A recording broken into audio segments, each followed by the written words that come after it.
Bismillahirrahmanirrahim. Assalamualaikum warahmatullahi wabarakatuh. Innal hamdalillah nahmaduhu wa nasta'inuhu wa nastaghfiruh wa na'udzu billahi min shururi anfusina wa min sayyiati a'malina. May yahdihillahu fala mudilla lahu wa may yudlil fala hadiya lahu. Asyhadu an la ilaha illallah wahdahu la syarika lah wa asyhadu anna Muhammadan abduhu wa rasuluh sallallahu alaihi wa ala alihi wa sahbihi wa sallama tasliman katsira amma ba'd. Qala Allah ta'ala fil Qur'anil Karim, ya ayyuhalladzina amanu taqullaha wa qulu qawlan sadida yuslih lakum a'malakum wa yaghfir lakum dhunubakum wa may yuti'illaha wa rasulahu faqad faza fawzan 'azima. Alhamdulillah bifadlillahi wa rahmatihi wa ihsanih, kita bersyukur dan terus kita bersyukur kepada Allah Subhanahu wa taala yang telah melimpahkan kepada kita nikmat demi nikmat yang tiada henti. Tiada saat siang dan malam yang kita lalui kecuali kita tenggelam di dalam nikmat Allah Subhanahu wa taala. Wa ma bikum min ni'matin faminallah. Apapun nikmat yang sampai kepada kalian, semua itu datangnya dari Allah. Nikmat panca indera, nikmat akal.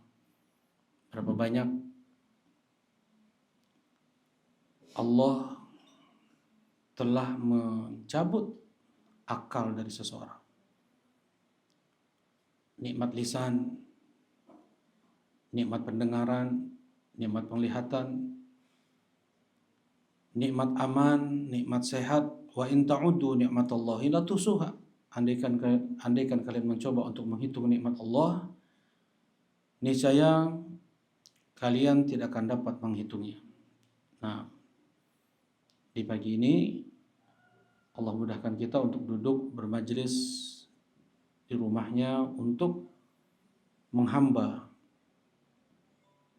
beribadah kepada Allah Subhanahu wa taala, karena inilah hikmah kita diciptakan oleh Allah. Wa ma khalaqtul jinna wal insa illa liya'budun. Tidaklah aku menciptakan jin dan manusia kecuali untuk beribadah kepadaku. Ad-dunya sijnul mu'min wa jannatul kafir. Dunia ini adalah penjara bagi seorang mukmin dan surga bagi orang kafir. Seorang mukmin terkekang dengan aturan dan syariat hukum Allah Subhanahu wa taala. Tidak lepas lapang seorang muslim untuk melampiaskan hasrat hawa nafsunya, harus diatur karena sadar muslim itu dia adalah seorang budak. Tidak bebas budak untuk melakukan apa yang dia mau kecuali atas izin dari tuannya. Nah, mudah-mudahan amal ibadah kita diterima oleh Allah Subhanahu wa taala dan mudah-mudahan menjadi sebab dipermudahnya langkah kaki kita menuju surga Allah Subhanahu wa taala. Allahumma amin ya rabb. Insyaallah pada kesempatan pagi ini kita akan masih melanjutkan ya fikih salat. Pembahasannya yaitu ma yubahu fi'luhu fis shalah, ma yubahu fi'luhu fis shalah, apa-apa yang boleh untuk dilakukan ketika salat, wa ma yunha an fi'li fis shalah, dan apa-apa yang dilarang untuk dilakukan ketika salat.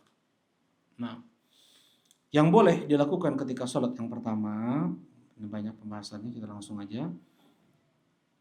Jadi banyak orang mengira beberapa hal yang itu dilarang, ternyata itu dibolehkan. Beberapa orang mengira itu dibolehkan, ternyata itu dilarang dalam sholat. Kita bahas satu persatu. Yang pertama adalah ghalabatul buka wat ta'awuh wal anin, sawa'un akana dzalika min khasyatillah am kana li ghairi dzalik. Kata'awuh minal masaib wal auja' madam min an ghalabatin, bahitsu la yumkinu ma la yumkinu daf'uhu Yaitu yang pertama adalah dia terkalahkan dengan suara tangisnya, maksudnya sampai keluar, ya, atau sampai dia mengadu, dia kesakitan, entah eh, apa, dia terkena panah kah, atau ada yang luka, atau mungkin dia terlalu lapar, ya, sehingga ketika sholat ada suara seperti mengaduh, ya, menangis, terisak, atau kayak gitu misalnya kalau sakit kan, nah nah itu terucap ketika dia sedang sholat, atau keluar suara tersebut ketika dia sedang sholat, maka yang seperti ini dimaafkan dalam sholat, ya, karena dia tidak mungkin untuk bisa menahannya. Terkadang orang mau menahan tangis, ya, entah karena memang takut kepada Allah atau karena sedang tertimpa musibah dan dia berkeluh kesah kepada Allah pada saat sholatnya, ya. Kemudian ketika dia sedang sholat, ada ya para sahabat Nabi sedang sholat terkena panah, ya, keluar suara apa namanya, ya, suara lebih lah, ya, seperti itu tidak membatalkan sholat, ya. Disebutkan oleh Allah Subhanahu wa taala di surat Maryam, "Idza tutla 'alaihim ayatul rahmani kharru sujjadan wa bukiya." Ya, apabila dibacakan kepada mereka ayat-ayat Allah, mereka tersungkur sujud dan menangis. Ya, kata Abdullah ibn Syekhir, "Ra'aitu Rasulullah sallallahu alaihi wasallam yusalli wa fi sadrihi azizun ka azizil mirjal minal buka." Aku melihat Rasulullah sallallahu alaihi wasallam sedang salat dan di dalam dada beliau terdengar suara gelegak seperti gelegaknya air di dalam panci karena menangis. Ya, terdengar suara mendidih air. Ya, jadi menahan tangis, Rasulullah menahan tangis, ya. Baik. Jadi hukum menangis sampai mungkin ada terisak, gitu ya. Dalam sholat hukumnya tidak mengapa. Baik. Kemudian yang kedua, al-iltifat wal isyarah al-mufhimah indal hajah. Yang kedua yang boleh dilakukan adalah menoleh sedikit atau memberi isyarat dengan tangannya sedikit, yang itu bisa dipahami apabila ada keperluan, apabila ada hajat, ya. Nah, hadis Jabir ibn Abdullah, "Ishtaka Rasulullah sallallahu alaihi wasallam fasallaina wara'ahu wa huwa qa'id." Pernah Rasulullah jatuh dari kuda, kemudian keselio kaki beliau. Rasulullah salat mengimami jamaah dalam keadaan beliau duduk. Ya. Wa Abu Bakr yusmi'un nas takbirahu. Dan Abu Bakar mengeraskan takbirnya Rasulullah Sallallahu Alaihi Wasallam agar bisa didengar oleh para jamaah. Jadi Rasulullah mungkin saking sakitnya beliau takbirnya pelan, Allahu Akbar. Nah, nanti Abu Bakar di belakang Allahu Akbar kayak gitu.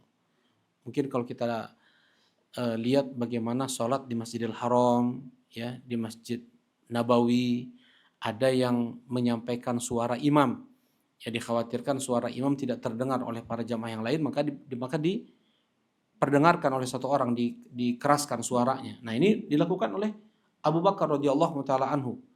Ya, Rasulullah pelan takbirnya, kemudian dikeraskan oleh Abu Bakar. Faltafata ilaina fara'ana qiyaman fa asyara ilaina faqa'adna fa shallaina bi salatihi qu'udan. Kemudian Rasulullah menoleh sedikit. Ya, kalau menoleh sedikit, nah misalnya seperti ini nih, ini masjid seperti ini. Bagus seperti ini masjid. Tidak ada mihrab. Ya, memang mihrab atau mihrab ya. Kan ada untuk tempat imam itu itu bukan datang dari Islam. Ya, kalau Masjid Nabawi dulu seperti ini. Seperti masjid ini, nggak ada mihrabnya. Ya, mihrab itu bukan datang dari Islam. Taib. Karena itu Rasulullah Shallallahu Alaihi Wasallam ketika beliau menoleh ke kanan sedikit, Kalau ada mihrab ya nggak kelihatan dong orang belakangnya, ya nggak. Tapi karena tidak ada mihrab terlihat, oh ternyata para jamaah banyak sholatnya berdiri.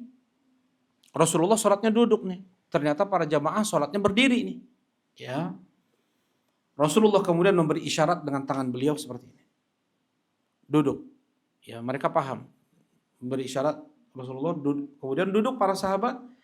Faqa'adna. Akhirnya kami duduk dan kami sholat bermakmum dengan Nabi SAW duduk.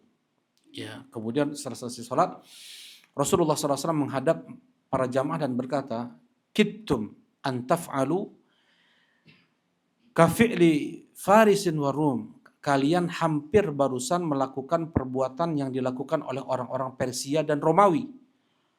Mereka berdiri untuk raja-raja mereka. Ya, mereka berdiri untuk raja-raja mereka. Kata Rasulullah SAW, "Innama ju'ilal imamu li'tamma bih." Dijadikan imam itu untuk diikuti. Idza kabbara fakabbiru. Apabila imam itu takbir, segera kalian takbir. Wa idza raka'a farka'u. Apabila imam itu ruku, segera kalian ruku. Ya, sampai kemudian di akhirnya, wa idza shalla qa'idan fasallu qu'udan ajma'un. Kalau imam tersebut salat duduk, maka salat duduk pula lah kalian. Ya. Nah, apabila imam salat duduk, maka salat duduk pula lah kalian. Nah, ini yang dilakukan oleh Rasulullah sallallahu alaihi wasallam. Beliau menoleh sedikit, kemudian beliau memberi isyarat sedikit, karena ini pun untuk maslahat salat. Selama itu ada maslahat sholat, maka tidak mengapa. Ya, kalau tidak ada maslahat, ngapain dia gini-gini ya? Orang misalnya ngangkat-ngangkat tangan, noleh-noleh sedikit, nggak ada maslahat. Yang seperti ini nggak boleh. Tapi kalau ada maslahat sholat seperti ini, karena ada larangan di awal Islam untuk makmum itu sholat berdiri ketika imamnya sholat duduk. Tetapi syariat ini mansuh. Syariat ini dihapus. Ya, syariat ini dihapus. 3 hari sebelum Rasulullah meninggal, Rasulullah Shallallahu Alaihi Wasallam dipapah oleh Abbas ibn Abdul Muttalib dan Ali bin Abi Thalib ke masjid sholat zuhur. Kemudian Abu Bakar sholat di samping kanan Nabi Shallallahu Alaihi Wasallam. Rasulullah sholat duduk. Abu Bakar sholat di samping kanan Nabi Shallallahu Alaihi Wasallam berdiri. Dan para sahabat yang lain pun sholat berdiri. Kemudian itu dibiarkan oleh Nabi Shallallahu Alaihi Wasallam, menandakan bahwasanya ini syariat yang pertama tadi sudah mansukh, dihapus hukumnya. Jadi kalaupun imam sholat duduk, maka jamaah boleh juga sholat untuk berdiri. Barakallahu fikum. Nah, jadi ini yang kedua, boleh sedikit menoleh, ya, apabila di sana ada hajat, boleh juga memberi isyarat dengan tangan sedikit apabila di sana ada hajat, ada keperluan. Kemudian bahkan lebih daripada itu kita baca yang ketiga. Qatlul hayyati wal aqrab waz zanabir wa nahwi dzalika min kulli ma yadur. Membunuh ular, kalajengking, kelabang atau yang semisalnya binatang berbisa, ya, yang dikhawatirkan akan memadaratkan. Yang dikhawatirkan akan memadaratkan ular kalau digigit bisa mati orang. Demikian pula kalajengking, bukannya dibiarkan, tawakal saja kepada Allah, tetap aja sholat. Enggak kayak gitu dalam Islam. Ya, harus melakukan sebab. Nah, ada sebagian pemahaman sekalipun dalam keadaan gempa tetap nggak boleh nggak boleh keluar dari masjid, harus tetap menyelesaikan sholatnya, tawakal aja kepada Allah. Kemudian ketika ada orang jahat masuk, misalnya membunuhi para jamaah, kemudian para jamaah tetap mereka dalam sholatnya bersaf-saf. Enggak seperti itu dalam Islam. Ya, jangankan itu, ada kalajengking aja lewat. Kalajengking lah larinya seberapa cepat larinya. Ya, demikian kelabang. Ya, seberapa cepat larinya. Itu kita boleh untuk membunuhnya ketika kita sedang sholat. Allahu Akbar, takbir, udah sholat, lihat di depan ada kalajengking tuh. Ya, pas di samping kanan kita ada sendal mungkin atau ada sapu lah, ya langsung kita ketok, ambil, kan ada gerakan ya, ada gerakan kita mengambil sapu, ada gerakan kita ketok kalajengking itu ada gerakan, kecuali mungkin yang apa namanya ya jingkrak dia kesana kesini lari naik meja naik kursi, nah batal atau sholat mungkin ya. Kalau sudah terlalu banyak gerakannya batal. Tapi kalau seandainya dia kan bukan ada apa kayak kecoa, mungkin sebagian orang bukan takut tapi apa gila, teh jijik ya, apa geli ya geli ya, kalau bahasa Sundanya gila. Nah, geli. Ya, lihatnya tuh ya, gimana ya? Mungkin sebagian orang dia nggak bisa menginjaknya langsung. Ya kalau bisa ada kalajengking atau ada kelabang tadi dia injak langsung mati nggak ada masalah tuh. Ya, tapi kalau sampai lari-lari, sampai naik-naik kursi, yang seperti ini sudah batal. Barakallahu fikum. Mana dalilnya? Harus pakai dalil. Semua itu harus pakai dalil. Fa'an Abi Hurairah radhiyallahu taala anhu qala qala Rasulullah sallam uqtulul aswadain fi shalah al-hayy wal aqrab. Kata Rasulullah sallam, bunuh dua hewan hitam sekalipun kalian dalam keadaan salat. Ya, yaitu al-hayyah wal aqrab, ular dan kalajengking. Ya, tidak boleh punya hobi melihara ular, hobi melihara kalajengking. Justru perintah dari syariat ini untuk membunuh itu semua. Ya. Baik. Kemudian yang berikutnya, yang keempat ya. Yang keempat adalah jalan sedikit melangkah ya, jalan melangkah ke depan sedikit 2-3 langkah karena keperluan, karena hajat. Baik. Hajatnya apa? Macam-macam. Mungkin kita pas sholat berjamaah pernah lihat di depan shaf kita ada yang kosong karena batal, orang di depan shaf kita ini batal. Entah dia mimisan kah, atau dia pingsan mungkin, atau dia ada kebelet sampai dia keluar dari masjid. Sehingga shaf di depan kosong, kan begitu pernah ya? Nah, apa yang harus kita lakukan? Al-Imamun Nawawi, siapa Al-Imamun Nawawi? Ulama besar Syafi'iyah. Ya, beliau mengatakan melangkah 2-3 langkah untuk masuk ke dalam shaf. Ya, melangkah 2-3 langkah. Coba ini kan 120 cm nih, karpet 120 cm, 120 cm, langkah kita 30 cm kan? Ya, 30 cm berarti berapa langkah tuh? 3 langkah. 4. Ya 4. Langkah kita 40 cm. Ya, ini paling berapa langkah nih kita coba lihat? 2 langkah. Ini 2 langkah ya. Nah, berarti langkah kita bukan 30 cm ya. 40 sampai 50 cm. Nah, kita melangkah 2 sampai 3 langkah kata Imam Nawawi, ini ulama besar Syafi'iyah ini. Ya, sebagian orang mengatakan orang bergerak lebih dari 3 kali itu batal sholat kan itu ya. Enggak ada dalilnya. Enggak ada satupun dalilnya. Enggak pernah Rasulullah mengatakan kalau bergerak 3 kali gerakan maka batal sholatnya. Enggak ada dalilnya. Ya, ini Rasulullah Shallallahu Alaihi Wasallam beliau menoleh sedikit, beliau memberi isyarat. Nah di sini pun melangkah 2-3 langkah untuk masuk ke shaf agar tertutup shaf, jangan sampai bolong. Ya, karena sempurnanya sholat seseorang dengan sempurnanya shaf. Kalau shaf seseorang bolong, bengkok sana sini, yang nggak sempurna sholatnya. Rasulullah SAW mengatakan, "Sawwu sufufakum, fa inna taswiyatas sufuf min tamami sholat." Ya, luruskan shaf-shaf kalian, karena sempurnanya sholat kalian adalah dengan lurusnya shaf. Ya, fa inna taswiyatas sufuf, karena lurusnya shaf. Ya, fa inna taswiyatas sufuf min tamami sholat, termasuk dari kesempurnaan sholat seseorang. Jadi jangan berongga bahkan, ya, kaki dengan kaki itu betul-betul sejajar, mata kaki dengan mata kaki itu sejajar. Ya, kita belum bahas tentang sholat jamaah ya. Baik. Nah, jadi man wasala saffan wasalahullah, wa man qata'a saffan qata'ahullah.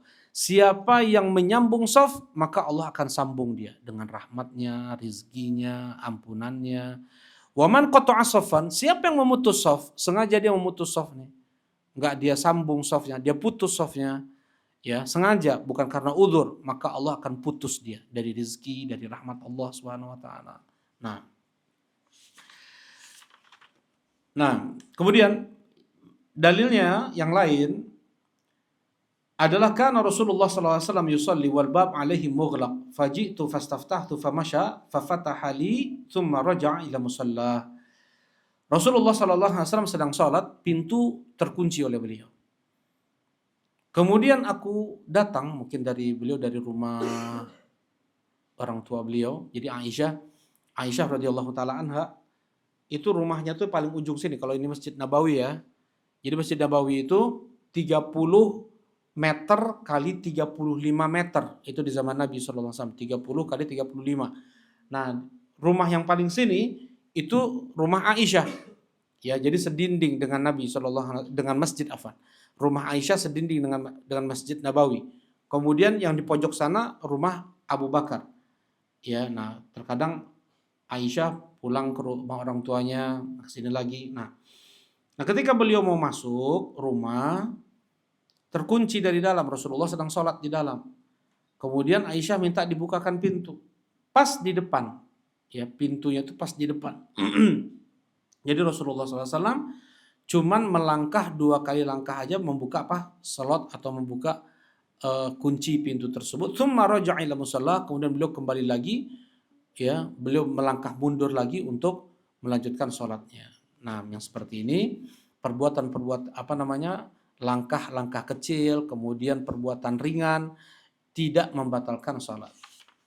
Baik. Kemudian yang kelima, nah ini yang kelima bisa dilakukan nih untuk yang ibu yang sudah punya anak, ya, atau para ayah, hamlus sobi wa ta'alluquhu bil musalli, yaitu menggendong bayi ketika sholat. Ya, digendong bayi, tapi syaratnya kalau sekarang kan ada pampers ya. Jangan sampai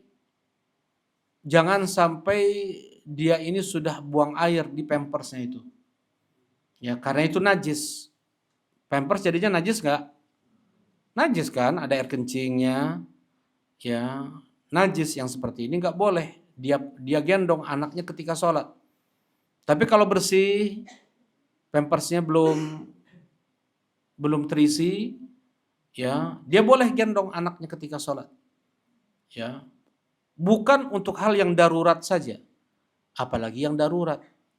Jelas ini ya, maksudnya darurat seperti anak sedang sakit, ya nggak bisa ditinggal, minta gendong terus.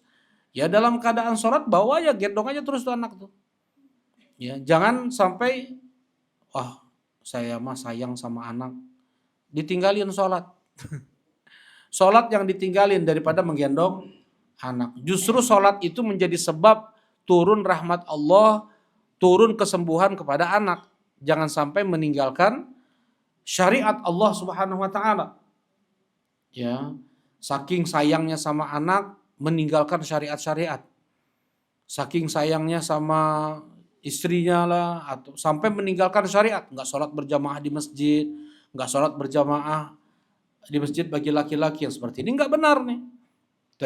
Nah, kalau dalam hal yang itu tidak darurat saja boleh, maka dalam hal darurat apalagi, ya tidak mengapa tentunya menggendong bayi, ya, menggendong bayi ketika sholat. Mana dalilnya? Kita baca. An-Nabi Qatadah al-Ansari, hadis ini muttafaqun alaih, ya. Anna Rasulullah sallallahu alaihi wasallam kana yusalli wa huwa hamilu Umamah binti Zainab binti Rasulullah sallallahu alaihi wasallam wa li Abil As ibn Rabi'. ibn Abdi Syams. Rasulullah Shallallahu Alaihi Wasallam beliau salat sambil menggendong cucu beliau Umamah binti Zainab binti Rasulullah. Jadi cucu beliau dari anak beliau yang bernama Zainab. Ya, digendong oleh Rasulullah SAW. Cucu beliau. Faida sajada wadu'aha wa idza qama hamalaha. Kalau sedang sujud gimana? Gendong bayi, nggak bisa tuh, diletakkan. Ketika sujud diletakkan, Rasulullah sujud. Ya, pas berdiri lagi, Rasulullah gendong lagi, angkat lagi. Nah ini kan melakukan beberapa gerakan ya. Beberapa gerakan seperti ini, tetapi yang seperti ini dibolehkan dalam sholat. Ya. Menurut ulama ini nggak boleh, menurut ustadz ini nggak boleh, menurut ajengan ini nggak boleh, menurut Rasulullah boleh. Mana yang mau diambil? Ya, kata ajengan atau kata Rasulullah nih, kata ustadz atau kata Rasulullah nih. Kalau berbeda pendapat mereka para ulama, tentunya dikembalikan kepada ayat Al-Quran dan hadis Nabi Sallallahu Alaihi Wasallam. Selama dalilnya itu jelas, Rasulullah Sallallahu Alaihi Wasallam melakukannya, nggak perlu kita lihat lagi pendapat-pendapat para ulama itu. Ya, terkadang sebagian orang berfatwa dengan perasaannya. Terkadang sebagian orang berfatwa dengan logikanya. Logika dia seberapa pintar dia. Mau orang pintar sekalipun seberapa pintarlah dia. Mau orang paling pintar di dunia ini manusia, profesor, Pak, seberapa pintar dia dengan Allah Subhanahu wa taala? Enggak ada bandingannya. Otak dia cuma hanya sebesar mangkok bakso. Ya, mau seberapa pintar dia? Logika ini enggak. Agama ini bukan logika manusia, bukan perasaan manusia, bukan adat istiadat, tetapi apa? Syariat dari Allah Subhanahu wa taala. Ya. Dan akal yang itu baik, dia tidak akan bertentangan dengan syariat-syariat Allah. Ya, orang yang merasa oh ini nggak masuk akal saya, nggak masuk perasaan saya, ya memang akal Anda yang rusak. Memang perasaan Anda yang rusak, bukan syariatnya yang salah. Seperti itu. Kalau seandainya ada satu syariat dipandang oleh akal sebagian orang itu tidak baik, akal dia yang nggak baik, bukan syariatnya yang tidak baik. Seperti misalnya nggak mau ya dihukum orang yang membunuh dibunuh lagi. Banyak orang nggak mau kan? Banyak orang nggak mau tuh. Orang yang membunuh dengan sengaja, hukumannya di dalam Islam apa? Dibunuh lagi dia. Si pembunuh ini dibunuh lagi. Berapa banyak orang nggak mau seperti ini? Memang akalnya nggak pada jalan itu. Memang akalnya udah rusak. Tapi kalau seandainya ditegakkan hukum Allah ini, semua orang merasa aman. Ya, nah ini menurut akal manusia. Hukum Allah itu lebih jauh ya, sempurna daripada akal manusia. Ya, sebagian orang berfatwa dengan perasaan. Ya, mana mungkin sih paman Rasulullah di neraka? Mana mungkin? Kan ada kerabat dengan Rasulullah, nasabnya juga dekat dengan Rasulullah. Mana mungkin di neraka? Allah bilang tabbat yada abi lahabi wa tabb. Ma agna anhu maluhu wa ma kasab sayasla naran dzata lahab. Abu Lahab akan masuk ke dalam neraka yang menyala-nyala.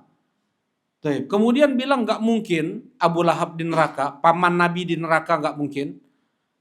Ya, paman Nabi di neraka nggak mungkin. Kenapa? Karena kan ada nasabnya dengan Nabi. Karena kan ada kekerabatan dekat dengan Nabi, ada jalur darah dengan Nabi. Jadi kalau yang ada jalur darah dengan Nabi, jadi neraka resisten gitu. Bukan ya, jadi nggak akan mungkin masuk neraka gitu. Ya. Anak Nabi Nuh di neraka, istri Nabi Nuh di neraka, istri Nabi Lut di neraka, istri Firaun di surga. Coba. Nah, ya. Paman Nabi Muhammad di neraka nih, Abu Lahabnya, Abu Thalibnya. Anak Abu Jahal di surga. Anak Abu Jahal sahabat Nabi SAW soleh. Ikrimah namanya. Kita nggak tahu. Hidayah di tangan Allah Subhanahu Wa Taala. Nah, jadi kalau sebagian orang mengikuti perasaan ya. Sebagian orang berfatwa itu karena perasaan. Masa sih yang ada kerabat dengan Nabi masuk neraka? Itu Abu Lahab. Allah sendiri yang memvonis dia di neraka. Rasulullah sendiri yang memvonis paman beliau Abu Thalib yang sangat-sangat cinta Rasulullah kepada Abu Thalib. Kenapa? karena sudah mengasuh beliau sejak umur 8 tahun, sudah melindungi beliau ketika berdakwah Islam. Ya, Abu Talib sangat cinta Rasulullah. Disebutkan Rasulullah itu cinta kepada Abu Talib di surat Al-Ankabut. Tetapi Rasulullah sendiri yang mengatakan dia di permukaan neraka. Kalau bukan karena sebabku, sebab syafaatku, maka dia berada di kerak neraka. Rasulullah SAW. Nah, paman kandung Nabi SAW lagi. Baik. Nah, seperti ini misalnya. Menggendong bayi. Apa hukumnya? Kalau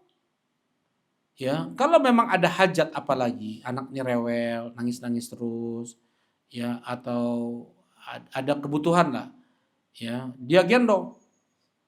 Kalau sedang sujud diletakkan, pas ruku diletakkan, pas berdiri dibawa lagi. Kan itu banyak gerakan. Iya, itu dibolehkan oleh syariat. Rasulullah melakukannya. Nah, kemudian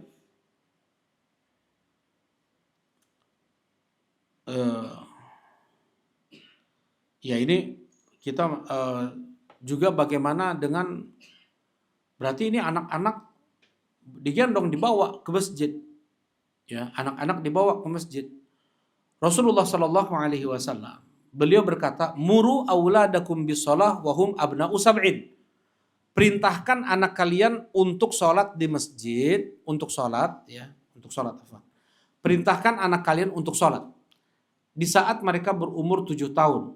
Wadribuhum wahum abna'u ashrin, dan pukullah mereka di saat mereka berumur 10 tahun. Kalau masih bandel, nggak mau sholat, nah itu dipukul tuh. Ya, dipukul, tapi bukan pukul sampai hejonya, bukan. Tapi pukul sayang, pukul takdib, pukul mendidik, agar anak ini dia mengerti ternyata memang sholat itu wajib, sampai sang ayah yang penuh kasih sayang sama dia, penuh belayan, penuh dekapan cinta, tapi ke dalam sholat ayah sampai mukul nih, ibu sampai mukul nih. Jadi dia sadar bahwasanya pukulan ayah tersebut karena apa? Karena memang sayang dia juga kepada anaknya, jangan sampai menyelisih syariat Allah Subhanahu wa taala, dan ini memang wajib hukumnya. Tidak boleh ditinggalkan oleh setiap muslim, bahkan dalam keadaan sakit, tergoler sekalipun, nggak bisa bergerak, tangan apapun, tetap hukum sholat itu adalah wajib selama akal masih ada. Sekalipun dia cuma mengedipkan mata atau menggerakkan telunjuk atau jari apapun, yang penting wajib untuk sholat. Ya, nah ini hukum asal. Jadi, kenapa kok anak umur 7 tahun yang disuruh ke masjid?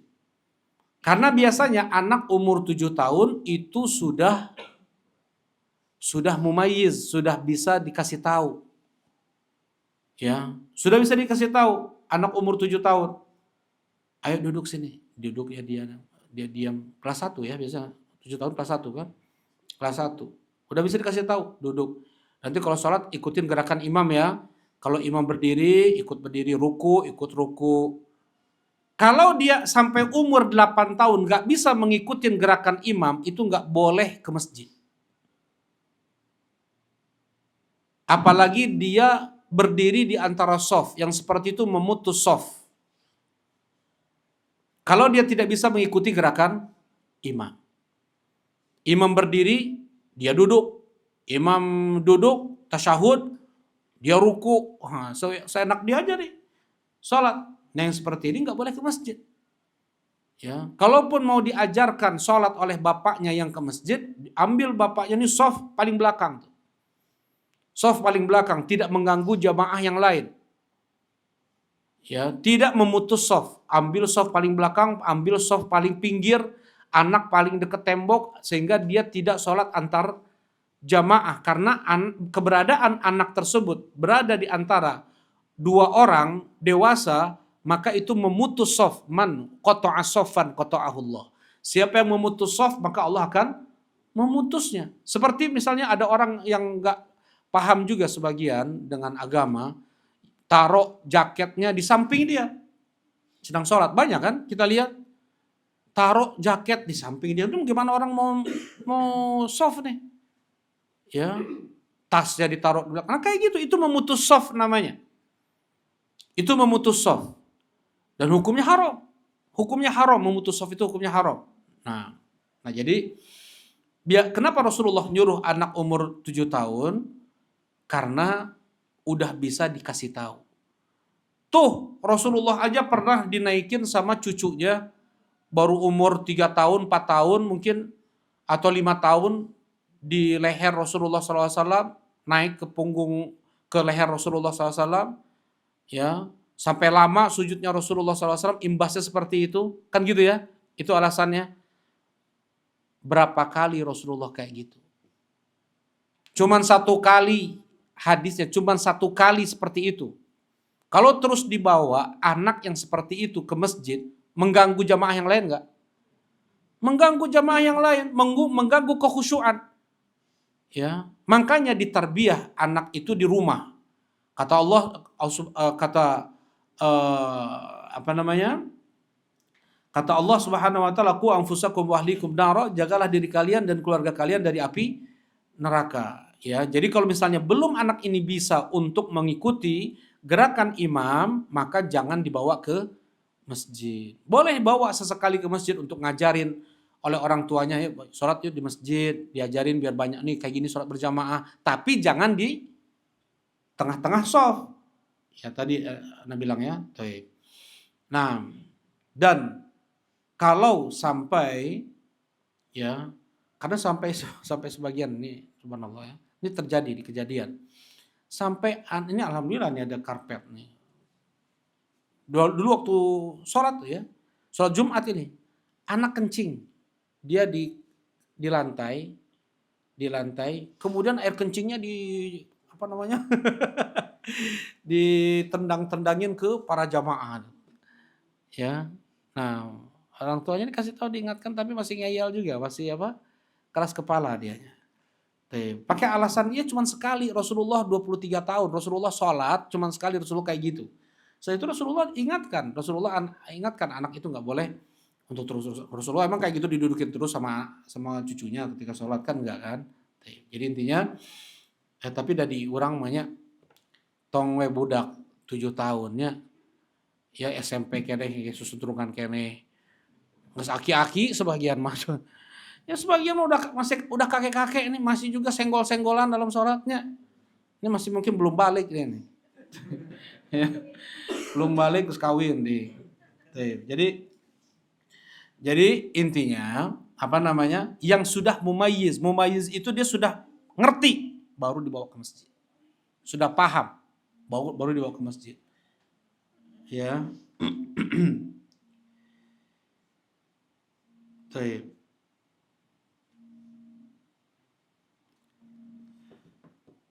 Nah,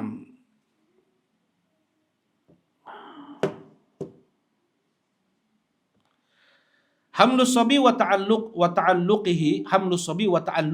bil musalli. Membawa anak bayi dan menggendongnya ya ke masjid ketika sholat, hukumnya boleh. Nah, kemudian karena ini ada hukumnya ya, yang Anda sampaikan tadi ada hukumnya. Tapi kemudian ilqa'us salam 'alal musalli wa mukhatabatuhu wa jawazir rad bil isyarah 'ala man sallama 'alaihi. Nah, Rasulullah sallallahu alaihi wasallam beliau pernah menjawab salam ketika sholat. Tapi dengan isyarat. Menjawab salam dengan isyarat.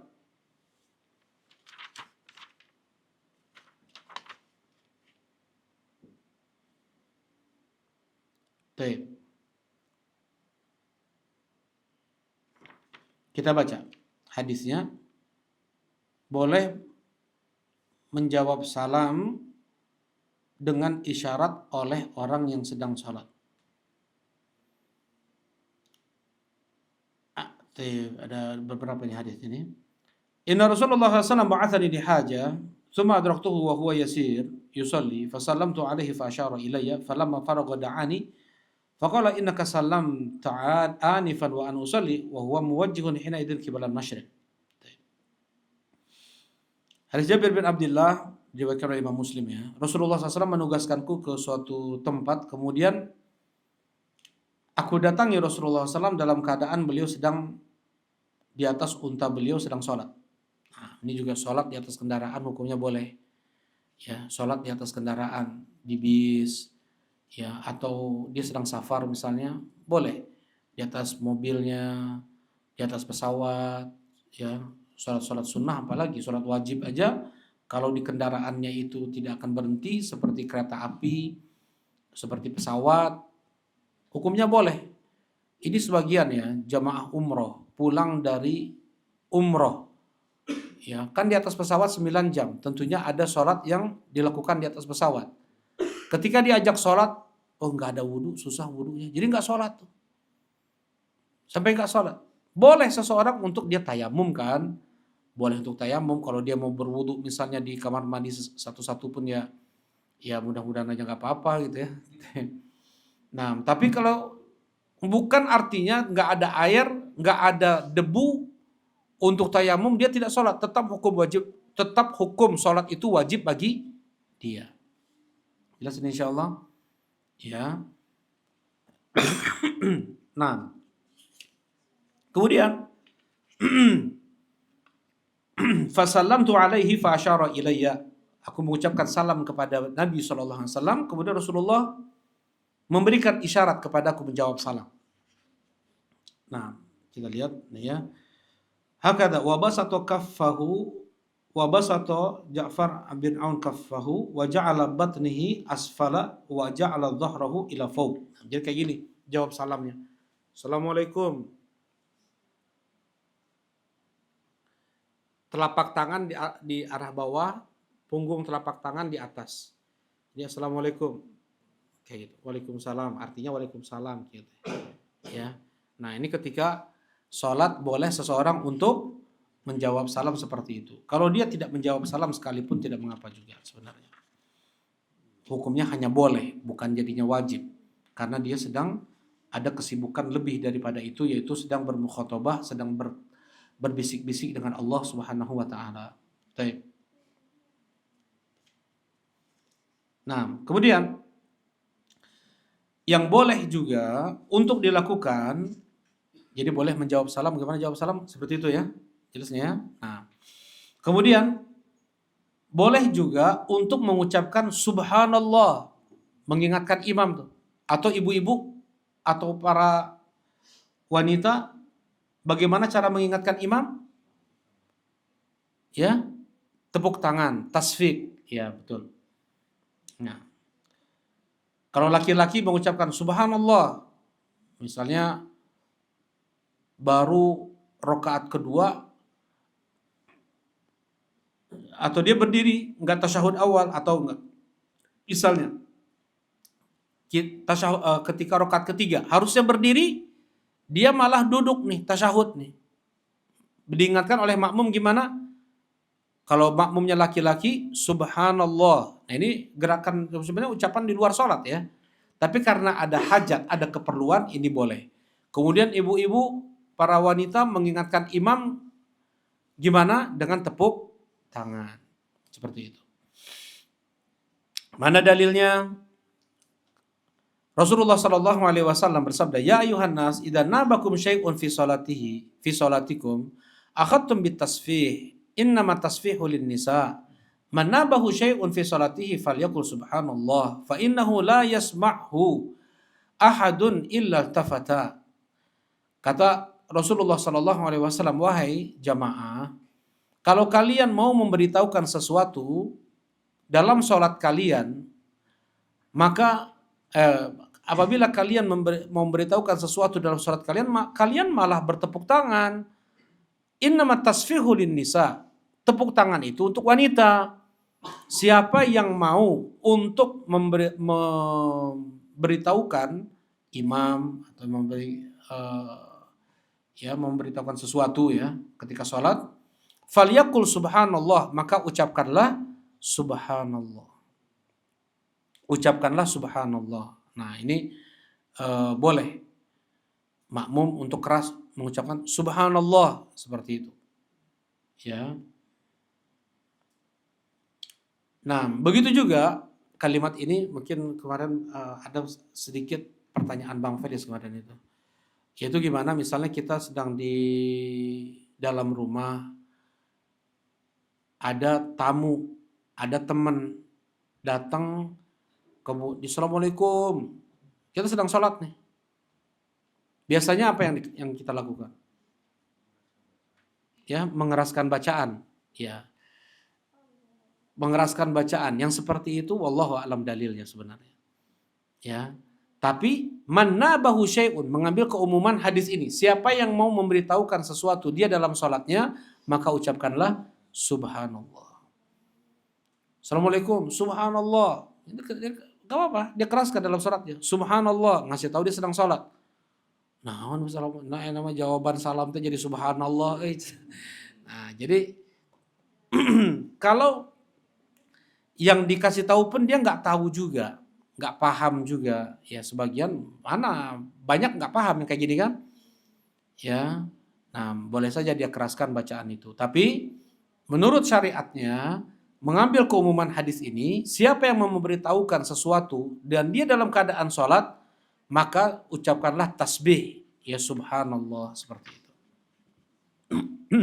Nah, kemudian yang berikutnya adalah al-fathu alal imam. Mengingatkan bacaan imam. Terkadang imam lupa bacaannya. Ya, atau keliru. Apa yang harus dilakukan? Nah, boleh kita ingatkan. Misalnya dari Malik yaumiddin, ihdinas siratal mustaqim. Gimana? Perlu diingatkan kan?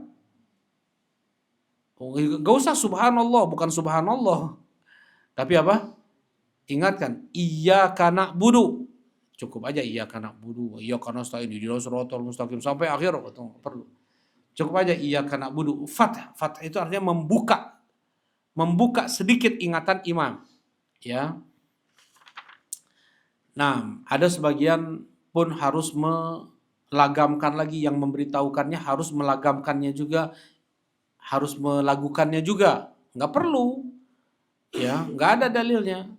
Untuk melakukannya juga harus sempurna juga membacanya. Nggak perlu juga, nggak ada. Namanya fath itu apa? Buka kata yang itu bisa mengingatkan apa? Imam. Membuka kata yang itu bisa mengingatkan imam. Kita baca. Anna Nabiyya sallallahu alaihi wasallam shalla salatan faqara'a fiha falubisa alaihi. Falamman sarafa qala li Ubay, "Asallaita ma'ana?" Qala na'am. Qala fama mana'ak. Nah, Rasulullah sallallahu alaihi wasallam beliau sedang sholat, kemudian beliau membaca surat. Ada yang tersamarkan oleh Nabi sallallahu alaihi wasallam. Ini bacaannya udah lupa lah Rasulullah sallallahu alaihi wasallam. Gak ada yang mengingatkan pada saat itu sampai selesai sholat. Jadi akhirnya Rasulullah memutus ayat gitu ya. Gak boleh loncat. Jadi diulangi lagi tuh. Ya, diulangi lagi sampai di mana dia lupa, nggak juga bisa melanjutkan. Nah, udah sampai situ aja. Nggak boleh dia meloncat, nggak boleh loncat. Dia loncati 1-2 ayat misalnya, dia ingat, bahkan dia loncati 1 halaman. Nggak seperti itu. Ya, tapi langsung dia takbir untuk ruku. Takbir untuk ruku. Setelah selesai sholat, Rasulullah bilang ke Ubay, "Asallaita ma'ana?" Wahai Ubay bin Ka'ab, apakah kau tadi sholat bersama kami, wahai Ubay? Qala na'am, iya ya Rasulullah. Qala fama mana? Apa yang menahanmu untuk mengingatkanku? Jadi Ubay nggak mengingatkan Rasulullah SAW, mungkin segan juga Ubay. Ya, ada sebagian orang itu segan untuk mengingatkan, padahal dia tahu itu salah. Nah, yang seperti ini pun tidak baik ya. Nah, segan bukan pada tempatnya, yang seperti ini harus diingatkan. Baik. Nah, kecuali dia nggak tahu. Kalau nggak tahu jangan sosok tahu ya. Ngingetin surat yang mana, dia pindah ke surat yang mana, jadinya tambah ngacauin. Itu banyak juga, ada juga tuh. Itu ada juga tuh. Ya, kita baca surat apa, kan banyak juga di Al-Qur'an itu yang mirip-mirip ayatnya kan? Ya, kita baca surat apa, kita baca surat Maryam, dia ingetin surat Ali Imran. Misalnya, kisah tentang Maryam. Ya, kisah tentang Nabi Isa. Nah, jadinya kacau. Terlalu pede itu. Itu terlalu pede, yang saya terlalu segan. Nah, nah jadi eh, yang ke-8 ini adalah membuka ingatan imam. Ya, baik. Kemudian yang berikutnya juga yang diperbolehkan dalam sholat ya adalah mengusap tempat sujud. Itu pun cuma sekali. Mungkin di tempat sujud kita ada pasir-pasir ya. Sakit kening kita pas sujud. Nah, di sujud berikutnya kita boleh usap. Kita boleh usap, tetapi cuma sekali. Diizinkan oleh Nabi SAW. Ya. Rasulullah SAW melihat ada seseorang, dia selalu meratakan tanah sebelum sujud. Ada sebagian mah rambut diginiin terus setiap sujud apa?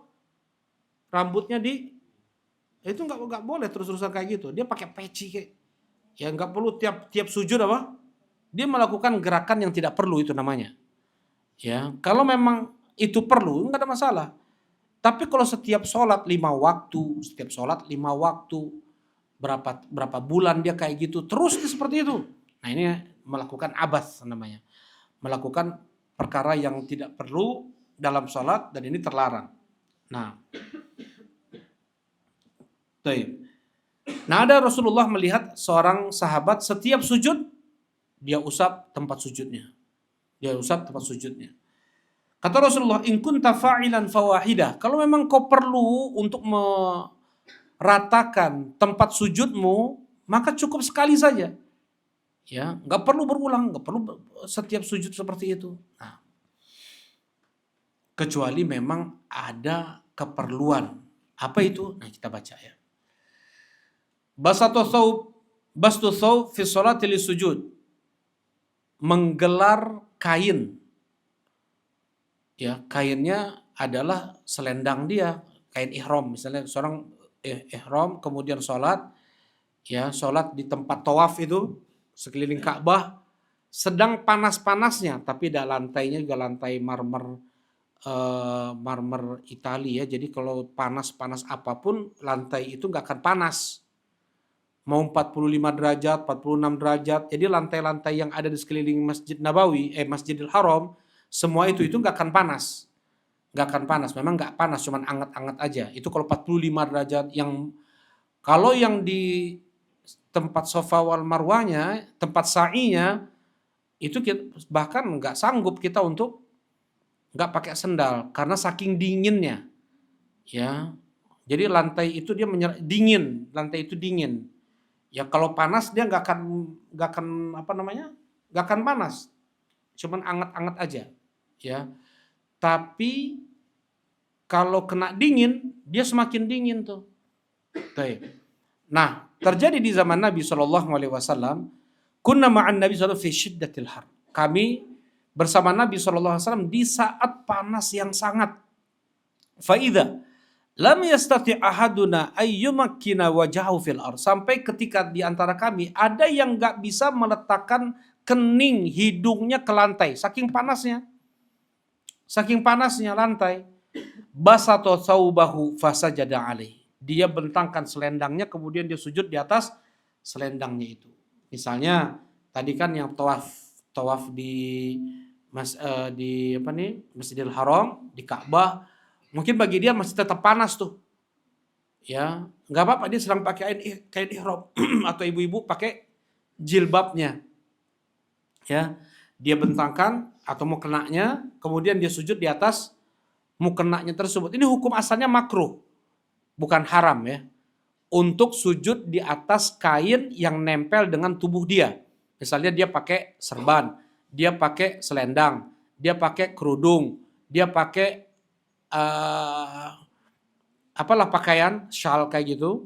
Ya, setiap dia sujud kemudian dia sujud di atas shawlnya, di atas selendangnya, di atas kerudungnya, di atas mukenanya. Hukum asalnya adalah makruh. Seperti misalnya kita sujud, ini peci menghalangi kita nih, jidat kita ini tidak terkena lantai langsung, terhalangi oleh peci. Apa hukumnya? Makruh. Jadi makruh kita untuk sujud beralaskan kain yang kain tersebut menempel dengan tubuh kita. Berbeda dengan sajadah. Ya boleh kita dengan sajadah, tapi sajadahnya jangan yang bergambar-gambar, ada yang gambar pemandangan, ya, ada yang gambar masjid, ya, nggak boleh. Ya. Kalau fatwa-fatwa para ulama nggak boleh. Apalagi Ka'bah itu nggak boleh. Itu menghinakan. Ya, Ka'bah ditijak-tijak atau ya, itu fatwa ulama-ulama hukumnya nggak boleh. Baik. Nah, misalnya dia sudah seperti ini udah bagus nih. Apa namanya? Karpet masjid ini udah bagus nih, nggak ada corak-corak. Nggak ada corak-corak, polos kayak gini. Pakai sajadah yang bercorak. Pakai sajadah yang bercorak. Hukumnya jadi makruh. Asalnya sudah bagus, jadi yang bercorak-corak, jadi makruh dia.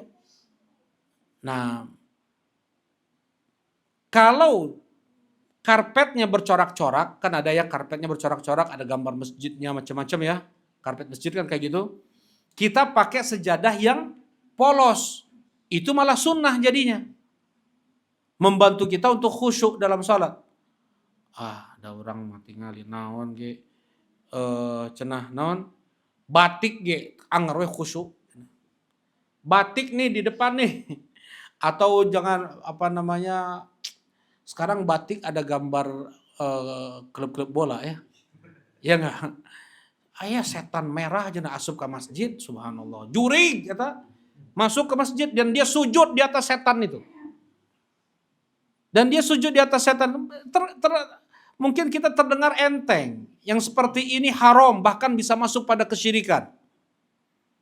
Itu kekufuran. Fattakhidhuhu aduwa. Iblis, setan itu kalian ambil jadi musuh. Malah dijadikan pakaian. Ya, setan, namanya juga setan merah. Ya, mau setan hidung, rek tangkurak, nggak boleh. Ya. Nah, jadi ada yang haram bagaimana? Ketika udah seperti ini, kemudian pakai sejadahnya itu bergambar bersyiar-syiar kekufuran, kesyirikan.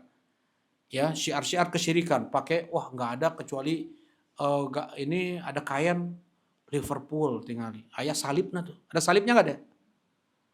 Ada salibnya tuh, klub-klub sepak bola lambang-lambang itu ada salibnya. Itali, Spanyol, ya Portugal, itu semua ada salib-salibnya. Mereka klub gereja, nggak kayak di kita ya. Kayak di kita ini, istilahnya apa? Komunitas klub tuh. Ya itu mah murni mungkin Jawa Barat, ini Bandung atau Jawa Timur atau Surabaya kayak gitu. Itu mah nggak ada masuk agama-agama, masuk nggak ke sana? Nggak ada masuk agama. Tapi kalau di Spanyol, Itali itu antar gereja. Ya, coba Barcelona, Real Madrid, ada salib-salibnya itu. Nggak boleh Muslim pakai seperti itu. Ya, haram hukumnya. Kata Rasulullah SAW melihat ada seorang sahabat memakai baju gamis, tetapi warnanya warna rahib Yahudi. Warnanya aja. Kata Rasulullah SAW, bakar itu. Ya Rasulullah, ini bisa dicuci lagi, bisa dipermak lagi, bisa dihilangkan warnanya, dan diwantek apa istilahnya? Masih ada wantek enak? Masih ada. Direbus itu ya dulu waktu anak SMP itu masih ada. Ganti warna lagi. Bisa Rasulullah seperti itu. Kata Rasulullah SAW, enggak, bakar. Untuk menanamkan tauhid kepada sahabat tersebut. Enggak ada boleh Muslim mempunyai syiar-syiar kesyirikan di rumahnya. Syiar-syiar kekufuran. Dia pergi kemana, ke tempat-tempat yang di sana ada kuil-kuil, tempat peribadatan kepada selain Allah, beli baju kemudian gambar kuil-kuil penyembahan kepada selain Allah. Dorok eta mah dalam Islam. Enggak boleh. Muslim memakai syiar-syiar kesyirikan, syiar-syiar kekufuran, enggak boleh. Mereka berhari raya di sana, silakan aja beda. Mereka itu. Ya, kalau kita Muslim, kita mengucapkan la ilaha illallah, artinya kita benci dengan semua bentuk kesyirikan dan kekufuran. Ya, baik. Nah, Nah, jadi kayak gini ya, hukum sejadah itu sebenarnya kalau udah bagus, udah kayak gini nih, udah nggak perlu pakai nggak perlu pakai sejadah lagi. Tapi kalau sejadahnya polos lagi pun, oh, ini hukumnya mubah namanya. Ini mubah. Tapi kalau yang asalnya sejadah asalnya bercorak, kita bawa sejadah yang polos, itu jadi sunnah.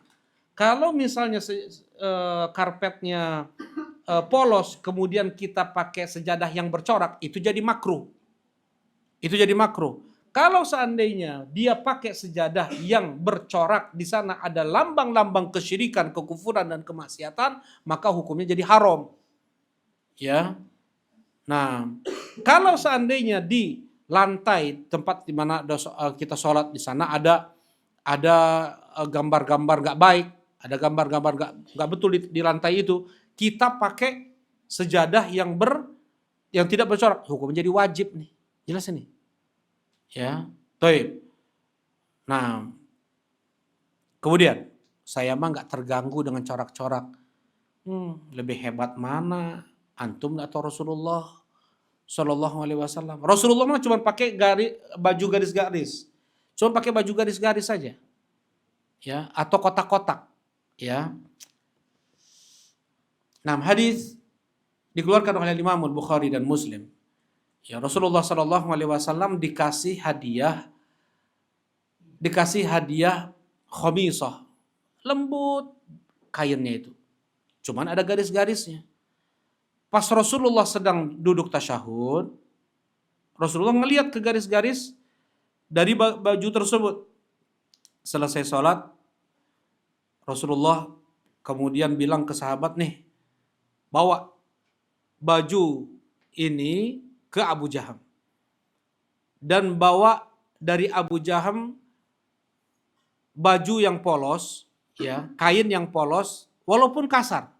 Rasulullah lebih memilih kain yang kasar tapi polos daripada yang bergaris-garis, ya, sekalipun itu lembut. Nah, lebih enak dipakai yang lembut sebenarnya. Coba Rasulullah aja sampai beliau terganggu, fa innaha alhatni bi salatiha anifa, karena garis-garis dari kain tersebut itu melalaikanku dalam sholat, bikin aku nggak fokus. Ini Rasulullah SAW. Ada kita punya sejadah gambarnya ini kayaknya kurang presisi deh ini. Karena kita sedang sholat nih, ada aja setan ngasih was-was. Ini kurang kurang pas di gambarnya nih, harusnya mah kesini sedikit, 1 senti lagi ke atas sedikit. Ya, intinya jangan pernah kita merasa lebih khusyuk pakai sejadah yang bercorak daripada Rasulullah aja terganggu. Meureun orang terpernah khusyuk kalau gitu mah berarti. Ya. Nah, jadi pakailah sejadah yang polos-polos, ya, untuk membantu kita dalam khusyuk. Baik. Nah, dan juga yang boleh dilakukan adalah, tapi ini bukan artinya sholatnya nyambung ya, tapi batal sholatnya gitu. Yaitu ngudag maling. Yang keempat, mutaba'atu sarik, yaitu ngejar maling. In ukhidha thawbuhu yatba'u sariq wa yada'u shalah. Kalau seandainya dia sedang sholat, kan ada juga ya, kita lihat beberapa orang di CCTV kita sedang sholat nih. Tas kita, bukan kita ya, mudah-mudahan Allah jaga kita. Jadi ada orang sedang sholat, tasnya diambil kan gitu. Tasnya diambil. Ibu-ibu sedang sholat, tasnya diambil. Pas sedang sholat, tasnya diambil, di sana ada barang-barang berharga. Lain leungit terus ya, nagen sholat. Enggak. Kejar maling itu. Tinggalkan sholat, kejar malingnya. Ya, nih. Idza ukhidha thawbuhu, apabila diambil kainnya, mungkin dia punya kain lebih, dia taruh. Kemudian dicuri, yatba'u sarik, dia kejar pencuri tersebut. Dan dia tinggalkan sholatnya. Bukan artinya dia masih lanjutkan dalam sholatnya, enggak. Dia tinggalkan sholatnya. Ya. Nah, boleh dia membatalkan sholat dan mengejar apa? Maling. Ketika sholat, Allahu Akbar, aduh eta jam hilap di keran. tadi wudu atau di atas bak wudu, misalnya lupa dia ambil, batalkan sholatnya. Batalkan sholatnya, kemudian ambil jam tersebut di keran atau di mana dia lupa. Ya, bukan dia terus sholat. Bukan seperti itu syariat Islam. Ya, seorang dalam Islam ini dia harus mengambil sebab. Dia harus melakukan sebab. Jangan tawakal kepada Allah kayak gitu aja, enggak. Ya, nah, yang terjadi ketika Umar bin Khattab radhiyallahu taala anhu ditusuk, ya katanya wali Allah mah kebal ditusuk, komo mun keur salat macenah. Ya, bahkan yang mau nusuknya jadi patung, ada ya. Kita lihat jadi patung tuh, betul jadi patung orangnya. Itu pakai ilmu setan itu. Ya. Yang membunuh Umar bin Khattab orang Majusi, orang kafir. Anger tembus tuh. Perut Umar bin Khattab ditusuk 3 kali pakai belati beracun. Sedang sholat Umar bin Khattab. Orang yang kemudian itu nggak akan mungkin bisa melampaui tingkat kekhusyuannya dalam sholat lebih daripada Umar bin Khattab. Kita sekarang nggak mungkin kita bisa lebih khusyuk sholatnya lebih daripada Umar bin Khattab. Beliau wali Allah, sudah pasti surga. Bukan hanya ajengan-ajengan dibilang ini wali Allah, wali Allah, wali Allah, wali Allah di mana horeng. Harus ada apa? Dalil dari ayat Al-Quran dan hadis Nabi Shallallahu Alaihi Wasallam. Itu baru wali Allah tuh. Ya, yang namanya wali Allah itu anak ini ayatnya, ini hadisnya. Dia di surga, berarti udah wali Allah. Apa namanya wali Allah? Allah yang menyatakan dia itu sebagai wali. Bukan kita yang bilang dia wali Allah. Tahu dari mana? Allah menjadikan dia sebagai walinya. Bisa jadi kita berdusta atas nama Allah Subhanahu wa taala. Allah tahu isi hatinya bagaimana. Allah tahu dikala dia sendirian bagaimana. Allah tahu bagaimana sebenarnya tingkat keikhlasannya, tingkat ketakwaannya. Allah tahu. Ya, enggak mudah seorang untuk mengatakan fulan adalah wali Allah. Baik. Nah, Umar bin Khattab radhiyallahu taala anhu ketika beliau ditusuk 3 kali dan Majusi ini dia membabi buta, menusuk siapapun yang ada di depannya, langsung diringkus oleh sebagian sahabat yang lain. Bukan artinya mereka terus sholat, enggak. Sebagian sahabat langsung membatalkan sholatnya dan menangkap orang ini. Ya, kayak gitu. Kalau ada maling ya yang dia nggak ada satpam misalnya, kejar udah malingnya. Ya batalkan sholatnya. Seperti itu. Ya, dan itu diizinkan oleh syariat. Kenapa kok ada sholatul khauf? Apa itu sholatul khauf? Kang Dimas, apa sholatul khauf? Sholatul khauf. Ya Kang Ahmad? Nah, sholat ketika perang. Bukan sholat ketika perang, ketika ini bom, apalagi AK-47, ya, rudal, soft gitu, soft. Sholat enggak kayak gitu. Di zaman Rasulullah SAW, Rasulullah buat soft. 2 soft panjang. Kiblat ke arah mana?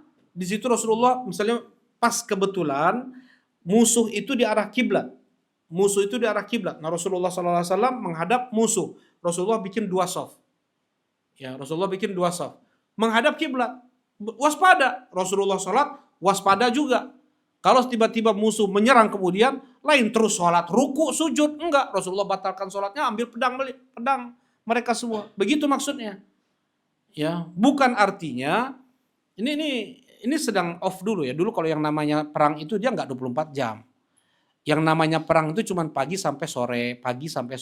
Makanya kadang berpekan-pekan, berbulan-bulan. Mau yang di Perancis, mau yang di Inggris, mau yang di manapun peperangan, itu cuma dari pagi sampai sore dulu. Karena pakai panah, pakai pedang, ya nggak ada pakai senjata. Nah, jadi ketika mereka sedang off itu, mereka sholat nih. Ya, mereka sholat. Nah, sewaktu-waktu andaikan ada serangan tiba-tiba, yang mereka lakukan adalah apa? Membatalkan sholat. Tidak melanjutkan sholat. Ya, taib. Nah, ketika terjadi dalam hiruk pikuk atau bukan dalam hiruk pikuk, dalam keadaan pedang berseliweran, ya, nah sedang berhadapan nih pedang dengan pedang nih, ya sedang kekacau perang kayak gitu. Masuk waktu sholat, dia sholat walaupun hanya dengan matanya, kedipan matanya. Ya, dia ruku, dia sujud dengan kedipan matanya. Boleh 1 rakaat. Boleh 1 rakaat. Ya, ketika perang, jadi pas Kalau kita zuhur kan 4 rakaat mukim. Kalau musafir berapa rakaat? Kalau musafir kan 2 rakaat. Kapan boleh 1 rakaat? Ketika saat perang. Rasulullah pernah melakukannya. Ya, nah ini keadaan genting. Jadi nggak perlu sujudnya juga dia tumak nina lama, enggak seperti itu. Islam ini memudahkan urusan. Ya. Nah, kemudian yang berikutnya adalah ghamzu rijlin naim wa nahwihi. Ya. Yang berikutnya adalah mencolek kaki orang yang sedang tidur. Misalnya kita sedang sholat, ada kaki orang di tempat sujud kita. Ada kaki teman kita atau anak kita di tempat sujud kita. Apa yang harus kita lakukan? Biarin aja gitu, kita sujud di atas kakinya. Enggak kan? Kita colek kakinya. Kalau misalnya itu anak kecil belum paham, kita awasin kakinya. Kita sujud, ya. Jadi kita tarik kakinya, atau misalnya kalau dia udah ngerti, kita colek sedikit, dia angkat kakinya. Nah, kita sujud. Ya. Ini pernah terjadi, ya. Dari Aisyah radhiyallahu taala anha, kuntu anam baina yaday Rasulullah sallallahu alaihi wasallam wa rijlaya fi qiblatihi. Aku pernah tidur yang pada saat itu kakiku berada di arah kiblat Nabi sallallahu alaihi wasallam. Jadi rumah Rasulullah sallallahu alaihi wasallam itu 4 kali 6. Rumah Rasulullah sallallahu alaihi wasallam itu 4 kali 6. Jadi berapa? 24 meter, ya. 24 meter. 4 lebar, panjang 6 meter. Itu rumah Rasulullah SAW. Di sana tempat tidur, di sana ruang tamu, di sana dapur, di sana kamar. Itu rumah Rasulullah SAW. Ya. Nah, ketika Rasulullah sholat, kaki Aisyah itu masih berada di tempat sujud Nabi SAW. Kata Aisyah pada saat itu, ya beliau wal buyut yauma idzin laisa fiha masabih. Dan rumah-rumah pada saat itu belum ada lampu. Rumah-rumah pada saat itu belum ada lampu. Jadi aku nggak sengaja, maksudnya meletakkan kakiku di tempat kiblat Nabi SAW, bukannya disengaja, ya. Jadi belum ada lampu. Kemudian ketika Rasulullah itu sujud, Rasulullah mencolek kakiku, memberi isyarat untuk ditarik kakinya. Ya, nah kemudian aku tarik kakiku. Ketika Rasulullah berdiri, nah aku panjangkan lagi kakiku. Ya karena memang rumahnya sempit, kamarnya sempit, seperti itu. Nah ini pun dalil sebenarnya bahwasanya menyentuh wanita apabila tidak pada saat itu tidak, maksudnya menyentuh wanita itu tidak membatalkan wudu. Tapi kalau kita lihat lafadz dari ayat Al-Quran, aulamastumun nisa, menyentuh wanita, itu membatalkan wudu. Ya, tetapi ditafsirkan oleh Abdullah ibn Abbas, sahabat Nabi SAW, kalimat menyentuh wanita dalam ayat itu adalah berhubungan. Ya, jadi dalam Al-Quran itu nggak ada yang vulgar. Ketika seorang suami dia mendatangi istrinya, terkadang Allah menyebutkan istri itu adalah sebagai ladang, istri itu sebagai pakaian. Ya, nah seperti ini misalnya. Lamastumun nisa, apabila kalian menyentuh wanita, menyentuh maksudnya adalah seorang suami dia menggauli istrinya, baru batal itu. Tapi kalau cuma menyentuh, bahkan Rasulullah SAW sebelum pergi ke masjid beliau mencium istri beliau. Itu menyentuh bukan, mencium ini lebih dari apa? Sentuhan, ya enggak? Nah, yang penting tidak keluar air madinya dan yang lainnya. Nah, kemudian yang berikutnya adalah menahan orang yang mau lewat di depan kita yang sedang sholat. Disunahkan untuk orang yang sedang sholat itu meletakkan di depannya setinggi sejengkal, ya.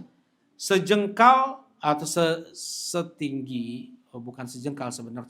Sejengkal itu dari Imam Syafi'i, ya. Setinggi seseorang dia bersandar di untanya. Kalau pelana kuda ada sandarannya nggak pelana kuda? Bisa nyarande itu di kuda. Kan nggak ada kan? Ya, tapi kalau di unta itu ada.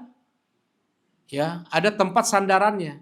Itu cuma satu dhira' kurang lebih satu hasta. Satu hasta 40 senti. Nah, 40 senti di punggung. Nah, kata Rasulullah SAW, apabila idza wada'a ahadukum baina yadayhi mithl muakhiratir rahil falyusalli. Apabila salah seorang di antara kalian meletakkan di depannya setinggi sandaran unta kalian, maka sholatlah. Jadi dibuat penghalang, pembatas. Ya, kemarin kita belum bahas ya. Kita belum bahas syarat-syarat sholat. Nah, di antara syarat-syarat sholat itu adalah kasih pembatas di depannya. Misalnya kalau kata Imam Syafi'i cukup satu jengkal. Satu jengkal taruh di depan, nah kita sholat di sini gitu. Ya. Tapi tempat sujud nggak nempel gini pas kita sujud nggak nempel kayak gini. Jadi kasih jarak sedikit. Ya, kurang lebih seperti 15 cm, 10 cm.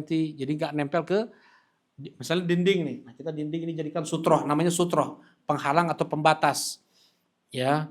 Kita nggak boleh sholat, nggak boleh kita lewat orang yang sedang melewati orang yang sedang sholat. Ya, kecuali di belakang sutrohnya. Nah, misalnya ini orang sedang sholat, ini tiang, ini sedang sholat nih. Kita boleh nggak sholat di antara tiang dengan orang yang sedang sholat ini? Hukumnya tidak boleh. Kata Rasulullah SAW. Nah, kata Rasulullah SAW. Oh, di sini nggak ada ya. Nah, dia berdiri selama 40. Itu lebih baik daripada dia melewati orang yang sedang sholat. Berdiri selama 40. 40 ini apa? 40 tahun. 40 abad. 40 bulan. 40 pekan. Tong. Yang paling ringan aja lah. 40 hari. Sanggup kita berdiri terus 40 hari? Ya, nggak sanggup kita 40 hari berdiri terus. Ya, bisa jadi 40 tahun tuh. Seseorang dia berdiri selama 40 itu lebih baik daripada dia melewati atau melintasi orang yang sedang sholat. Jadi bagaimana? Kita lewatnya di belakang sutroh ini. Ini sutroh nih, ini penghalang nih. Kita lewat sini nggak ada masalah. Kita lewat di belakangnya atau di depannya depan sutroh ini nggak ada masalah. Ya, makanya perlu sutroh itu. Ya, tapi kalau kita lewat di sini, kita berdosa hukumnya. Kena dosa besar, ancamannya besar. Ya, nah, kalau memang masih juga ada yang lewat di depan kita, kewajiban kita adalah apa? Menahannya, tidak boleh membiarkannya. Cuk, mangga begitu. Ya, kan banyak ya orang sedang sholat masih ada yang masbuk, kadang-kadang di belakang, nggak sabar, pintu di situ lagi tuh. Ya, misalnya ada yang sholat paling belakang, mungkin masbuk di 1 rakaat 2 rakaat. Bagaimana kira-kira? Ada aja orang ngelintasin lewatin. Kalau nggak tahu hadis ini, tetap aja dia keluar. Ya, itu dia terkena dosa. Ya, jadi nunggu selesai sholat orang tersebut. Ya, nah, dan wajib bagi orang itu untuk menahan siapapun yang lewat ditahan. Semakin keras, semakin dia tahan. Jangan dibiarkan. Kita baca hadisnya. Nah, di sini nggak disebutkan hadisnya. Ya di syurutus shalah. Baik. Falyadfa'hu fa inna ma'ahu syaitan. Kata Rasulullah SAW, maka tahanlah karena bersama dia itu ada setan. Baik. Ya.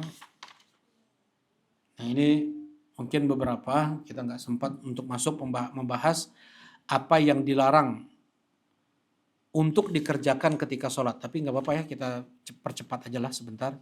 Yang pertama adalah al-abath bisawb, yaitu al-abath bisawb, baju digini-giniin terus, ya, kerahnya pakai serban, ya, dia bener-benerin baju terus, melakukan hal-hal yang sia-sia, bunyi-bunyiin tangan, ya, lihat-lihat jam. Nah, kayak tadi dia mungkin main-mainin rambut, dia main-mainin jam tangan. Nah, yang seperti ini, gelang, yang seperti ini nggak boleh. Badan atau tanpa hajat, tanpa keperluan, itu nggak boleh hukumnya. Sebentar-sebentar lehernya digerak-gerakin, ya, yang seperti itu nggak boleh. Ya. Kemudian yang kedua yang dilarang adalah takhassur fi shalah, yaitu melak cangkeng, bertolak pinggang. Ini terlarang. Baik sebelah atau dua belah. Kumaha sebelah atau dua belah. Ya, baik kieu sendiri ya, satu melak cangkengna hiji gitu, atau mau dua-duanya nggak boleh. Itu nggak boleh. Takhassur itu sholatnya orang Yahudi. Raf'ul basar ila sama, mengangkat pandangan ke langit, ke atas. Nggak boleh sambil sholat ngelihat ke atas tuh nggak boleh. Ya, atau akan dibutakan oleh Allah matanya. Ya, itu ancamannya. Kemudian dia menoleh ke kanan ke kiri tanpa ada hajat, tanpa ada keperluan, itu nggak boleh. Ya. Kemudian yang kelima, melihat sesuatu yang bisa mengganggu kekhusyuan dia dalam sholat. Ya, pakai hadis yang Anda bacakan tadi. Rasulullah memakai baju yang bergaris-garis. Kemudian Rasulullah melihat garis-garis dari baju tersebut. Setelah selesai, pergi kalian membawa baju ini kepada Abu Jaham, kemudian datangkan kain polos Abu Jaham yang kasar, karena garis-garis ini sudah melalaikanku ketika aku sholat. Baik. Yang berikutnya, yang ini makruh saja, tidak sampai tingkatan haram, yaitu memejamkan mata ketika sholat. Ya, memejamkan mata ketika sholat. Jadi ketika sholat itu mata terbuka, ya, bukan tertutup. Tapi kalau misalnya dia nggak bisa khusyuk kecuali dengan memejamkan matanya, sebagian ulama memberikan uzur, tidak mengapa. Baik. Kemudian pakai masker ketika sholat, menutup mulut ketika sholat, itu hukumnya makruh, ya, nggak boleh. Nah, kecuali di sana ada hajat, kayak waktu sebelumnya kita ada apa? Virus corona dulu, seseorang sholat pakai masker, nggak ada masalah. Berjarak, nggak ada masalah. Itu ada pertimbangan syariatnya. Tapi kalau seandainya normal-normal, dia pakai masker nih, tertutup mulutnya, tertutup hidungnya. Ketika dia sholat, yang seperti ini hukumnya terlarang. Anna Rasulullah naha sadal fi shalah wa yughatti rajulu fahu. Rasulullah SAW melarang ya untuk menutup seseorang mulutnya ketika sholat. Baik. Yang terlebih lagi dilarang ketika sholat adalah berbicara. Ya, berbicara ketika sholat, batal sholatnya. Kemudian as-sholatu bihadrati ta'am, makruh hukumnya ketika seseorang sholat dalam keadaan makanan sudah terhidang atau dia menahan buang air. Makruh, menahan buang air, makruh. Baik. Nah, ya, kemudian juga meludah ketika sholat ke arah kiblat atau ke kanan, itu nggak boleh. Kalau memang perlu meludah, maka sebelah kiri, ke sebelah kiri. Ya, mungkin saku kita semuanya kan di sebelah kiri ya, nggak di sebelah kanan. Ada nggak saku sebelah kanan? Semuanya sebelah kiri. Mungkin boleh ngeludah untuk tempat ngeludah kali. Ya, nggak, maksudnya kalau dulu datang dari Nabi SAW, ya, falyasbuqanna qibala wajhi, tidak boleh salah seorang di antara kalian dia meludah ke arah depan. Wa an yamini, tidak boleh juga ke kanan. Ya, kalau harus itu ke sebelah kiri atau ke bawah kakinya. Nggak bisa juga kita di sini ya, pakai karpet bagus kayak gini, nggak boleh. Jadi di kain. Nah, kemudian melinting pakaian ketika sholat. Kemudian mengikat rambut ketika sholat. Rambut tidak boleh diikat, baju tidak boleh dilinting, ya, ini terlarang. Kecuali ibu-ibu, kalau ibu-ibu tidak mengapa untuk diikat rambutnya, karena pakai apa? Karena pakai mukena. Tapi kalau laki-laki boleh rambutnya panjang sampai menepuk apa nih? Sampai menepuk pundak boleh, ya. Tapi nggak boleh lebih daripada pundak. Itu terlarang, sampai menepuk pundak boleh. Baik. Karena kalau udah lebih daripada pundak, udah menyerupai wanita. Ya, jadi misalnya dia diikat ketika sholat, hukumnya tidak boleh. Nah, ini belum lagi hal yang membatalkan sholat, panjang lagi ya. Insya Allah di waktu lain ya. Nah, dan di pekan berikutnya kita akan bahas tentang persiapan untuk masuk Ramadan, jadi kita beribadah di bulan Ramadan dengan ilmu insya Allah. kapan kita menentukan waktu, bagaimana cara menentukan bulan Ramadan, apa saja yang dilarang, apa saja yang dibolehkan, kapan sahur, sahur apa yang terbaik, kapan waktu sahur, ya. Insya Allah kita bahas pekan depan. Ada yang mau ditanyakan mungkin? Ya, silakan kan. Waalaikumsalam warahmatullahi wabarakatuh. Nah, Ketika imam lupa rokaat, harusnya rokaat 3, sholat rokaat ketiga, tapi imam bangkit untuk rokaat keempat. ya. Apakah makmum mengingatkan, tapi si imam nggak turun lagi? Nggak tasyahud awal atau nggak? Dia harusnya rokaat. 3 rokaat sholatnya. Sholatnya 3 rokaat. Di rokaat ketiga Berdiri, iya. Makmum mereka duduk terus, tidak mengikuti kesalahan imam. Makanya maghrib 4 rakaat atau kan berarti kan ya?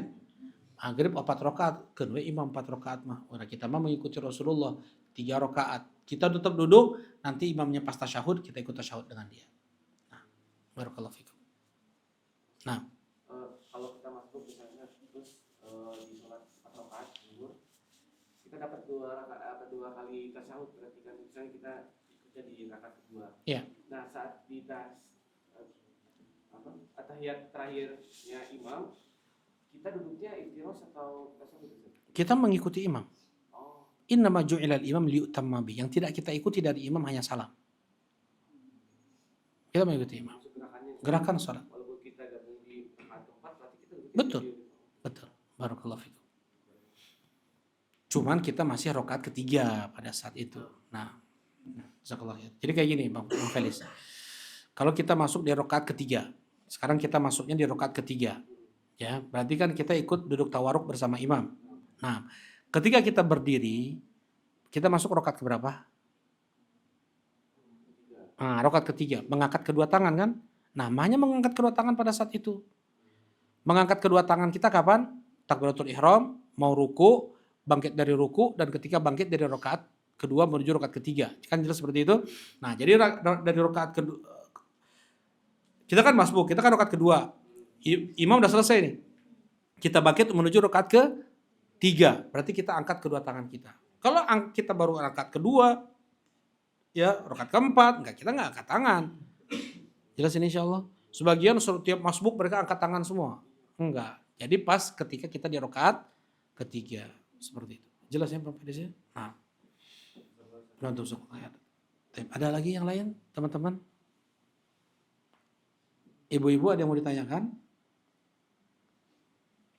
Enggak ya? Nah kita insya Allah cukupkan kajian kita di pagi ini. Subhanakallahumma rabbana wa bihamdika asyhadu an la ilaha illa anta astaghfiruka wa atubu ilaik. Assalamualaikum warahmatullahi wabarakatuh.